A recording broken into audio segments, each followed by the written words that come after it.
السلام علیکم ورحمۃ اللہ وبرکاتہ۔ اگر کوئی شخص یہ کہتا ہے کہ اللہ کے نبی صلی اللہ علیہ وسلم کے عمل سے جشن عید میلاد النبی صلی اللہ علیہ وسلم کا انعقاد ثابت ہے تو وہ اپنے قول میں جھوٹا ہے، کیونکہ وہ ایسی دلیل پکڑ رہا ہے جو بالکل اس ضمن میں نہیں ہے۔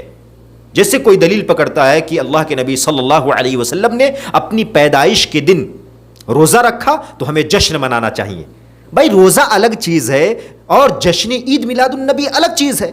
جشن عید میلاد النبی کا اللہ کے نبی صلی اللہ علیہ وسلم کی زندگی سے کوئی تعلق نہیں ہے، نہ اس کا ثبوت ملتا ہے، جبکہ روزہ رکھنے کا ثبوت ملتا ہے۔ اللہ کے نبی صلی اللہ علیہ وسلم سے پوچھا گیا آپ سوموار کے روز روزہ کیوں رکھتے ہیں؟ تو اللہ کے نبی صلی اللہ علیہ وسلم نے کہا کہ اس روز میری پیدائش ہوئی تو میں روزہ رکھتا ہوں، اور صحابہ کرام نے اس سنت کو زندہ کیا۔